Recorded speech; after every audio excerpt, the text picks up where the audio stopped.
Bismillahirrahmanirrahim. Today I'm going to share with you another Adana kebab recipe. As you know, Adana kebab is the most popular Turkish kebab.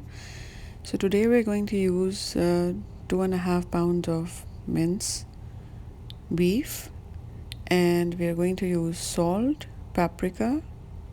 We're going to use the chopped red bell peppers as I've shown you earlier in my previous recipe. We're going to chop it very finely, remove all the water from the chopped bell peppers, and then we're going to add it to the mince.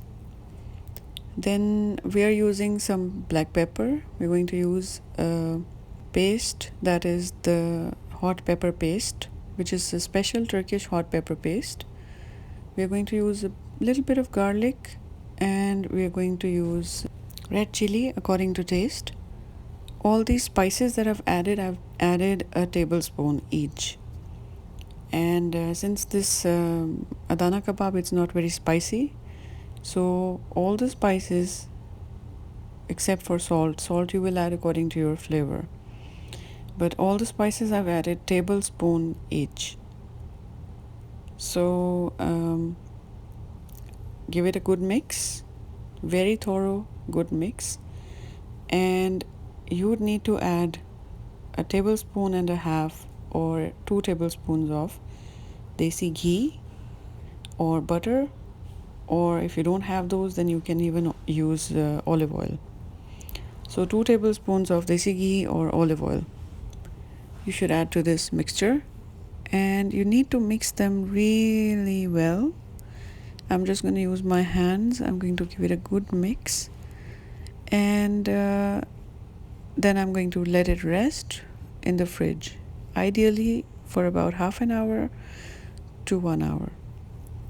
So after that, we are going to take skewers, or if you don't have skewers, you can take any spatula that has a thin handle, and I will be showing you how to make your kebab on the back of your spatula or the handle of your spatula. It is very easy, and what you need to get good kebab formed is that you need to have a bowl of fresh water, just room temperature water. You dip your hand in the water, then you take a ball size chunk of the mince, and you start forming it into a kebab shape of any size that you want to make the kebab. I like to make big and thick kebabs, so I take a handful of the meat, and we end up with really good looking, some very very good looking kebabs in the end.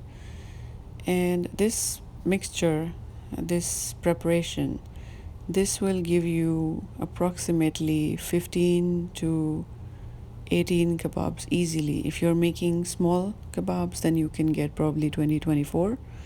I make a bigger size kebab, so I end up with 15 to 16 large size kebabs. So here you can see I'm showing you the technique. If you don't have skewers, so you can have this back of handle of your any spatula with a thin handle, and you can do it like that.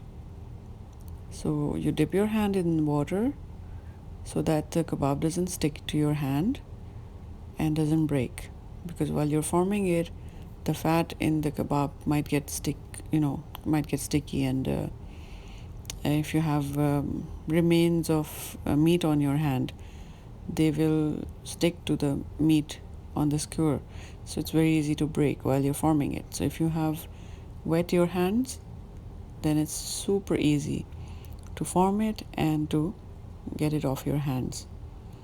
So that's how I've made the kebabs, and I ended up making 15 kebabs, because you can see I'm making quite big and thick ones. If you choose to make smaller ones, ideal for party or when you have guests over, so you can make even smaller kebabs, and they look pretty tidy, pretty neat when you have smaller kebabs and larger numbers. So it's up to you, it's your choice. in Turkey, if you have had the experience of going, they make huge kebabs. So that's also possible. If you like big sized kebabs, you can end up making maybe 10 of those. So here I am grilling or frying my kebabs on the pan top on the stove. I was feeling a bit lazy, you could say, so since I'm making it for my family and we don't have any guests, so I just thought of making them on the stove top. If I had guests coming over, I might have tossed them in the oven and grilled them, but right now I just thought about preparing them on the stove top on the pan, and they turn out equally amazing. There's nothing wrong with them. The taste is decadent, they're super tasty, and it's just mind-blowing, the way the juiciness, the flavors, everything that melts in your mouth.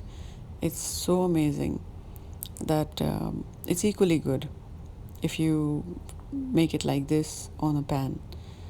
And but it's up to you. If you prefer to grill it, you can grill it in the oven. One way to enjoy the aroma and the flavor of the coal grill is that you, even if you've prepared these in your oven at home, or if you've prepared them on a stovetop, then you just need to take one coal and warm it up, and when it starts to give out smoke, so you place it on a foil, aluminium foil, and you add it to the pot in which you've placed your kebabs, and you cover it up for a while. So that way your kebabs will absorb that aroma of the coal, and it would smell as if you've actually prepared your kebabs on a coal grill.